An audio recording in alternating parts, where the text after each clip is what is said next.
Magandang araw po sa inyong lahat mga kababayan at welcome back dito po sa PNR at ito nga mga karabin natin AFP kumilos lagot na, bumaliktad na, PBBM nagulat.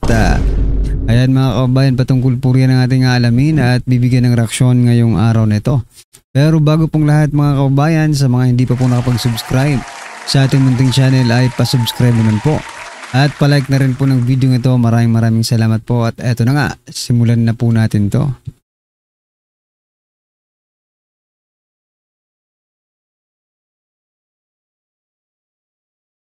So yan mga kababayan, bago po natin muling i-play ang video ito, pasadahan po muna natin ang mga nagtitrending na mga balita dito po sa mundo ng social media at unahin na nga po natin to.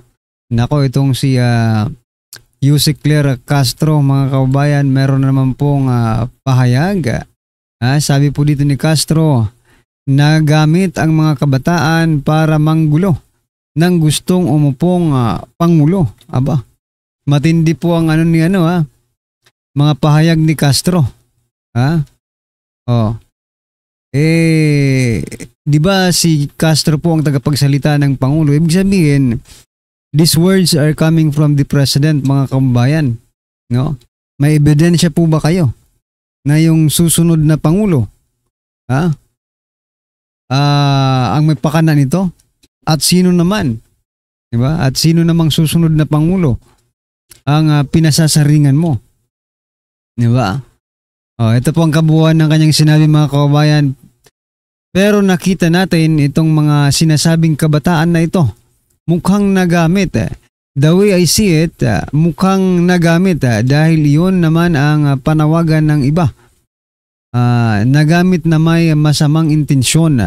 Sino ba yung gustong umupo bilang pangulo? Aba, iwan ko sa iyo, Castro. So I cannot judge, but kayo nasa inyo pa rin yan kung ano ang maaari ninyong isipin. Nako. You cannot judge, pero sinabi mo na nga na yung susunod na pangulo. Di ba? Ang gulo mo rin na parang hindi ka abogado. Di ba? Sinabi mo na nga na nagamit yung mga kabataan ng gustong umupong pangulo. Tapos dito po sa last na sa statement niya, I cannot judge. Ginudge mo na nga eh. Di ba? Siniraan mo na. Di ba? Yung susunod na pangulo. Pero hindi ka pa rin makapag-judge. Nako po. Yari tayo dito kay Castro. Mukhang nasa ibang planeta na naman. Si Yusek Claire Castro mga kababayan. Ano po ang inyong masasabi dyan? I-comment nyo na lang. Teka nga. Alright. Ito. Pasadahan din po natin itong speaking of Pangulo. Ito naman. Sabi po ni Henry Yuri. No? Tinitiyak ko sa inyo. Kung si Sara ang magiging pangulo, uunlad ang Pilipino, tatahimik ang Pilipinas. Di ba? Buti naman at hindi lahat ng mga nako po. Di ba? Buti naman at natauhan na kayo. Kung kayo po ang tatanungin mga kababayan, parehas ba ang iniisip ninyo? Kasi napakagulo po ngayon eh. No? Napakagulo po ngayon. At hindi naman ito mangyayari lahat kung hindi rin dahil sa ating Pangulo. Sa kanyang pamamalakad, di ba? So, kaunting kaunting ayos lang nito, talagang magiging magandang Pilipinas. Di ba? Kasi worse ngayon eh. No? So, ayusin mo ng Pilipinas ng kaunti lang, magiging better yan. Di ba? Sa sobrang gulo ng Pilipinas at sa sobrang dami po ng korupsyon. Ito. Sabi naman po dito, sabi kasi ni President Bongbong Marcos Jr. Few weeks ago, sabi niya, last week yata ito, sabi niya, kung hindi ako presidente, sasama ako sa rally. Kung hindi raw siya presidente, sasama siya sa rally. Ito naman po ang sagot ni Ma'am Cathy Binag, Sabi naman po dito ni Ma'am Cathy, kung hindi ka presidente, walang rally. Nako po. Oo nga eh, no? Kaya ikaw pa rin talaga ang ugat ng lahat ng ito. Ikaw yung ugat ng lahat ng nangyayari dito sa ating bansa. Siyempre, ikaw ang presidente. No?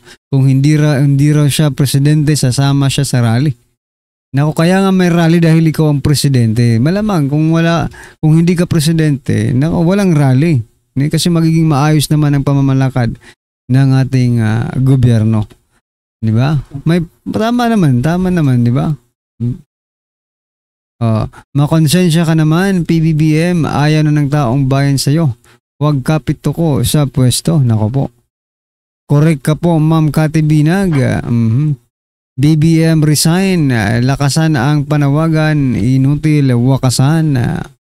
Parang ano lang Kahit sinong presidente nagrarally pa rin kayo. Pwede rin, di ba? Kung hindi siya presidente, walang rally kasi magiging bulag pa rin tao sa mga nangyayari sa ating gobyerno. Na dekada-dekada na patuloy ang korupsyon na hindi natin namamalayan. Nako. Kung hindi sana presidente sa BBM, wala sana rally kasi hindi malaman ng taong bayan. Nako. Sila ang may gawa nito eh. Diba? Hindi raw malalaman ng taong bayan ang mga anomalya sa DPWH. Anong hindi malalaman? Sila nga ang may gawa. No? Nagkabukingan lang talaga kaya ito. 'Di ba? Parang yung tono ng ating mga kababayan parang si Soto rin, no? No. They are blaming the past administration dito po sa mga nangyayari sa mga anomalya sa flood control projects na ito. No. Kasi bago kayo 'di ba? Kasi ngayong administrasyong ito, nandito po yung mga ebidensya. Okay, may mga testigo na talagang nag-testify, no? Kung pinipilit nyo po yung nakarang administrasyon na may ginawang korupsyon tulad ni Tito Soto, di ba? Senate President Tito Soto III. Pinipilit niya po na ang nakarang administrasyon ay mas grabe daw ang korupsyon. Ngayon, kung grabe po ang korupsyon, no? Bakit hindi po kayo maglabas ng inyong mga ebidensya? Mahirap naman kung puro salita lang kasi ang lumalabas diyan parang sinisiraan nyo lang yung nakarang administrasyon. Not otherwise, kung mayroon po kayong ebidensya, ilapag nyo dyan sa Senado, ipakita nyo sa taong bayan para mapahiya ang mga Duterte. Kaso puro lang kayo salita. Nakarang administrasyon, mas corrupt pa kaysa sa kay PBBM. Nako po, wala pong maniniwala sa inyo. No? Sapagkat nung nakaraang administrasyon, napakarami po ng mga proyektong nagawa. May pandemic pa. Di ba? Ngayon walang pandemic, wala nga tayong nababalitaan kay Yusek Ler Castro nag-re-report sa taong bayan about sa mga project nila. Wala. Ano bang nire-report palagi ni Castro? Magaling si Castro sa basta Duterte po ang topic. Hindi ko alam kung ano ba talaga ang purpose, no? Ano yung purpose ni Castro dyan? Kung mag-report ba sa taong bayan about sa mga accomplishment, achievements ng kanilang administrasyon? Pero wala tayong naririnig na ganun. Puro paninira lang ang naririnig natin sa bunganga ni Yusek Ler Castro. Sabi nga ni Vice President Sara Duterte, garbage in, garbage out. Nako po. Ito na mga kababayan, pasadahan na po natin ang video ito. Ito na po. Sara, nakahanda sa Davao. Nako, mukhang may nululuto po sa Davao, may manunumpa sa Davao. Militar, sasali sa sigaw ng taong bayan. Siyempre, kailangan nilang proteksyonan ng konstitusyon. And pag talagang medyo nadidihado ang ating konstitusyon at naaabuso, higit sa lahat, naaabuso ang kapangyarihan, kailangan nilang gumawa ng hakbang. Sara, nakahanda sa Davao. Nako, mukhang may nululuto po sa Davao, may manunumpa sa Davao. Yan ang didiscuss natin. Pangalawa, militar, sasali sa sigaw ng taong bayan. Exclusive interview. Pangatlo, Hawaii. kumakaway. Kaway tayo sa Hawaii. Ayan, ayan. Naku, may malaking pasabog. Hawaii, i-ready nyo na. Pangapat, Pulong, Sandro, Boxing, Part 2. Ayan, yan. Kung yung kay Baste at saka kay Torre hindi natuloy dahil si Torre ay nagboxing mag-isa. Ito, Pulong, Sandro, Boxing, Part 2. Okay? Hindi na po natin pagtatagalin pero bago tayo dumiretso sa ating topic, huwag pong kalimutan, nagpapaalala mula konting panahon, subscribe po. Ito, tinitingnan to ni na kung nung kami nasa Davao, lagi namin nakakasalumuha yung mga nung Siege. Paborito to nung mga bouncer ng Banatero, si Boss Dada at saka si Jay Guevara. Sige, pasok. Ruth, ayon kay Vice President Sara Duterte, bagamat kilala niyang mabuting tao ang bagong House Speaker na si Isabela Representative Faustino Bojidi III, hindi raw maiaalis na matalik na magkaibigan sina D at si dating Speaker Martin Romualdez. Matapos ang kanyang dinaluhang aktibidad sa Davao City ngayong araw, isa-isang sinagot ni VP Sara sa isang press conference ang mga isyu ng bansa. Aniya, ang pagpapalit liderato ng Kamara ay pakulo lamang at parte pa rin ng pamumulitika para sa 2028 presidential elections. Narito ang pahayag ni Vice President Sara Duterte. Teka muna, bago ka magsimula, VP Sara, bakit nasa Davao ka? Sa 21 kasi may malaking rally. Okay? Napakadami buong Pilipinas. May malaking rally kaya lang itong mga dilaw ina-hijack. Ayaw nilang matanggal si Bongbong Marcos. Ngayon, si VP Sara naman nasa Davao. Diyan ka na lang, diyan ka VP Sara, para kung magkaroon man ng palitan. Ako. Diyan ka na ba? Diyan ka magti-take ng oath. Diyan ka manunumpa. Oy, ang sarap noon. Kita-kita po tayo, soon sa Davao. Pag ikaw ay naluklok ng presidente, walang biro, soon po, kita-kita po tayo. Mga taga Davao, Banateros, pupunta dyan. Okay? Kita-kita po. Masabi ng mga tao na meron silang ginawa sa House of Representatives sa reklamo at sa galit ng mga tao. Pero ang totoo niyan ay sila lang din yan. Yan. Ito sinasabi natin Ito si Bongbong Marcos, wala talaga sa plano nitong linisin ang Pilipinas. Wala sa plano nito linisin ang flood control baho. Yung flood control projects na nakawan. Hindi, kasi kung lilinisin mo yan, pinatanggal mo na, pinag-resign mo na si Tambi. Dapat pinalitan mo na ng independent. Bakit? Kung talagang malinis ang budhi mo gusto mo magkalinisan, bakit hindi mo ilagay dyan si Kiko? Diba? Ba't di mo ilagay dyan? Ay magbigay ng konting panahon sa palitan dyan para malinis. Malinis ang pangalan mo at ni Tambi. Hindi para for optics. Bongbong Marcos, you are nothing but an optics. Puro ka optics, optics, optics. Masabi lang, mema lang. Diba? Yung drug test, mema mo lang yan yung sa St. Luke's Parehas na parehas ito. Kaya tayo mga Pilipino, huwag tayong aasa. Huwag tayong papabilog until merong makulong si Saldi, si Tambi o si Bambi. si BBM. Wala lahat yan.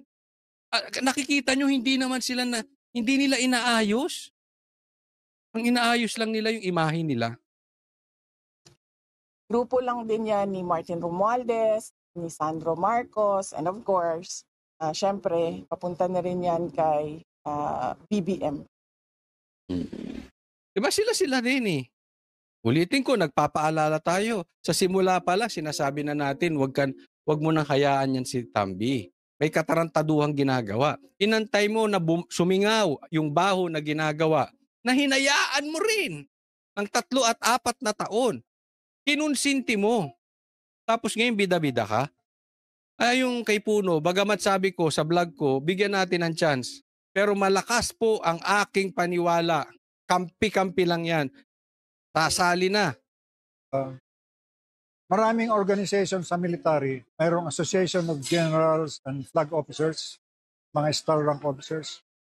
Mayroon ding luwakan graduates, PMA graduates. Mayroon ding forum ng Mga PMA graduates, ha? Mga militar. PMA Alumni Association. Mayroon ding Star Forum. Napakarami sa military. Active na active, and in all those forums. Active ba? Active. Hindi lang mga retired. O ano. Hindi, aktibo sa kanilang sa current events. In all those social groups, social media groups. Maraming graduates ng PMA dyan.